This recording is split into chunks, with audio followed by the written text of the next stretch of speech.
اور شیری جہاں کو قتل کر دیا۔ اینکر موضوع سے ہٹ کر شیری جہاں پر آ گئی تھی۔ شہروز نائک نے اچنبے سے اسکرین کو دیکھا۔ اتنے راز کون کرید گیا؟ بدنامی کا ڈر، امیج مٹی میں مل جانے کا ڈر لیے وہ سر تھام کر رہ گیا۔ نو! LED کھینچ کر دیوار پر دے ماری۔ پالاج سو رہا تھا، مجھے شور نہیں کرنا۔ شہروز نائک یکایک انگلی ہونٹوں پر رکھ کر بیٹھ گیا۔ پولیس کے سائرن پر غصے سے دندناتا ہوا کمرے سے نکلا اور لمبے لمبے ڈگ بھرتا پیلس سے باہر نکل آیا۔ ہے چپ! شہروز نائک سب کو چپ کروا رہا تھا۔ میرا بیٹا سو رہا ہے۔ بالآخر وہ دہاڑا۔ یہ آپ کے بیٹے کی ڈیڈ باڈی۔ پولیس آفیسر آگے بڑھا تھا۔ You cheap! Shahroz Naik officer پر جھپٹا۔ Are you mad? آفیسر گرایا۔ میرا بیٹا سو رہا ہے۔ شہروز نائک واپس اندر چلا گیا۔ نائک پیلس میں کوئی بھی شخص پالاج نائک کی باڈی ریسیو کرنے کو نہیں تھا۔ پولیس اسے واپس لے گئی اور آخری رسومات ادا کیں۔ ایان بے قرار دکھائی دے رہا تھا۔ ڈیڈ پالاج نائک قتل ہو گیا۔ شہروز نائک کیلگری میں ہے تو وفا کو کڈنیپ کس نے کیا؟ پالاج نے مجھے کیوں بتایا؟ ایان الجھ گیا تھا۔ اس کا موبائل رنگ کر رہا تھا۔ ساریہ نائک کی کال تھی۔ ایان نے ریسیو کر کے کان سے موبائل لگا لیا۔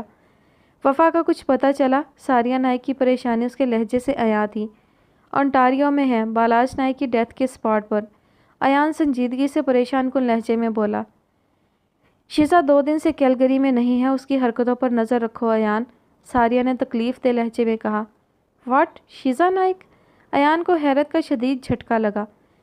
تو پالاج کو بھی اسی نے قتل کیا ہوگا۔ ایان کو سمجھ آنے لگا تھا۔ تم لوگوں کو سیکریٹلی جانا چاہیے، اسے پتہ چلا تو وہ شفٹ کر جائے گی۔ ساریہ نے ہدایت دی اور فون بند کر دیا۔ آکاش ملک نے پولیس کے ذریعے مقامی پولیس کو آگاہ کیا۔ لوکیٹڈ اپارٹمنٹ پر پہنچے تو اپارٹمنٹ بالکل خالی اور سیل تھا۔ Dam it! ایان نے زخمی ہاتھ گاڑی کے بونٹ پر مارا تو پٹی کو سرخی میں رنگنے لگا۔ اونٹاریو نہایت خوبصورت تھا، لیکن ایان کی نگاہیں ہر خوبصورتی سے بے بہرا ہو گئی تھیں۔ اسے احساس ہوا تھا تلاش انسان کو کس تکلیف دہ سفر سے گزارتی ہے۔ کیسے وفا نے زندگی کے 20 سال ایک انسان کی تلاش اور انتظار میں گزارے۔ کیوں وہ اتنی سنجیدہ مزاج ہے؟ کسی کی تکلیف تب تک تکلیف نہیں لگتی جب تک وہ خود پر نہ بیت جائے۔ ایان انتہائی بے بس محسوس کر رہا تھا جب اس کی نظر بیسمنٹ ڈور پر پڑی۔ ڈیڈ بیسمنٹ بھی چیک کروائیں۔ ایان آکاش ملک کی طرف بڑھا جو ارد گرد کے اپارٹمنٹس کی چھان بین کروا رہے تھے۔ ہاں اسی طرف بڑھ رہے ہیں، تم فکر مت کرو، اور شیزا نائک کی لاسٹ لوکیشن چیک کرواؤ، آکاش ملک نے کہا تو ایان نے پرائیویٹلی اس کی لوکیشن ٹریس کروائی۔ ڈیڈ انجینئرنگ کالج کیلگری کی ہے لوکیشن اس وقت۔ ایان کا دماغ کام کرنا چھوڑ رہا تھا، وہ بے حد پریشان تھا۔ ولیم انجینئرنگ کالج میں شیزا نائک کو دیکھو تو۔ ایان نے ولیم کو بھیجا اور پولیس کی طرف متوجہ ہوا۔ پورا علاقہ سیل کر دیا گیا تھا۔ ساریہ کی پھر سے کال آنے لگی تھی۔ یس! ایان فون کان سے لگائے بولا۔ شہروز نائک دماغی توازن کھو بیٹھا ہے، ساریہ نے اطلاع دی۔ اوکے۔ پولیس شیزا نائک کی تلاش میں سرگرداں ہو گئی۔ خیام، ہمیں اللہ نے خوبصورت بیٹی دی ہے۔ ساریہ نائک کے میسیجز آ رہے تھے، خیام جواب نہیں دے پا رہا تھا۔ ساریہ نے تصویر بھیجی تھی، بچی بالکل ساریہ جیسی تھی۔ خیام، میں اس کا نام وفا رکھوں گی۔ خیام، آپ کب آئیں گے اپنی شہزادی کو دیکھنے؟ خیام، آپ بات کیوں نہیں کر رہے؟ خیام، میں پاکستان آ جاؤں گی، سب خیریت تو ہے نا؟ میرا دل گھبراتا ہے، آپ کو کھو نہ دوں۔ ساریہ نائک کے ان گنت میسیجز۔ خیام نے گہرا سانس خارج کیا اور نمبر بند کر دیا۔ وہ ساریہ کا سامنا کرنے کی ہمت نہیں رکھتا تھا۔ وہ خود کو اس کی خوشیوں کا قاتل سمجھنے لگا تھا۔ اسی کشمکش میں 2 سال گزر گئے۔ خیام نہ واپس جا سکا، نہ ساریہ کو بتا سکا۔ لقمان نائک ساریہ کو لیے پاکستان آ گئے۔ خیام انہیں دیکھے بے حد شرمندہ تھا۔ تم سے یہ امید نہیں تھی خیام۔ لقمان نائک دروازے پر ہی سمینہ کو دیکھ کر خیام پر دہاڑے۔ آپ اندر تو آئیے، خیام گڑبڑا کر بولا تھا۔ ساریہ کاٹو تو لہو نہیں کی تصویر بن گئی تھی۔ ساریہ میری بات سنیں، میں آپ کو سب کلیئر کر دوں گا۔ خیام ساریہ کی طرف بڑھا۔ اتنے پروٹوکول کے ساتھ آئے لقمان نائک کو دیکھنے محلہ جمع ہو گیا تھا۔ سعید صاحب چھڑی کے سہارے گیٹ تک آئے۔ ڈیڈ پلیز میری بات سن لیں، خیام منت بھرے لہجے میں بولا، جب ساریہ نائک کا ہاتھ گھوما اور خیام کے رخسار پر گہرا نشان چھوڑ گیا۔ لوگ اتنی حسین لڑکی دیکھ کر حیران تھے۔ سمینہ منہ پر ہاتھ رکھے حیرت سے ساریہ کو دیکھ رہی تھی۔ آئی ہیٹ یو خیام! ساریہ متواتر روتے ہوئے دہاڑی تھی، اس کی قہر برساتی نظریں خیام کو چیر رہی تھیں۔ یہ سب مجبوری میں ہوا ساریہ، میں شرمندہ ہوں بہت۔ خیام ساریہ کی طرف بڑھا۔ پیچھے کھڑی ملازمہ کی گود میں 2 سالہ وفا تھی۔ اپنی بیٹی سنبھالو اور آج کے بعد کیلگری کا رخ کیا تو ٹکڑے کر دوں گا، لقمان نائک گرجدار آواز میں بولے اور ملازمہ کے ہاتھوں سے وفا کھینچ کر خیام کی طرف اچھال دی۔ خیام نے آگے بڑھ کر وفا کو تھام لیا جو رونے لگی تھی۔ ڈیڈ وفا، ساریہ نائک رونے لگی۔ چلو ساریہ، لقمان نائک اسے کھینچتے ہوئے گاڑی کی طرف لے گئے۔ ساریہ مجھے ایک موقع تو دو پلیز۔ خیام ساریہ کے پیچھے تھا۔ میری بچی ڈیڈ، ساریہ رو رہی تھی۔ لقمان نائک نے اسے گاڑی میں پٹکا اور گاڑیاں گلی سے نکل گئیں۔ لوگ حیرت سے چیم گوئیاں کرنے لگے۔ سعید صاحب خاموشی سے تماشا دیکھ رہے تھے۔ انہیں احساس ہوا تھا بیٹی کی خوشیوں میں بیٹے کی خوشیاں برباد کر گئے ہیں۔ خیام وفا کو لیے کمرے میں آ گیا۔ وفا اجنبیوں کے بیچ بلک رہی تھی۔ خیام سر تھامے رو رہا تھا۔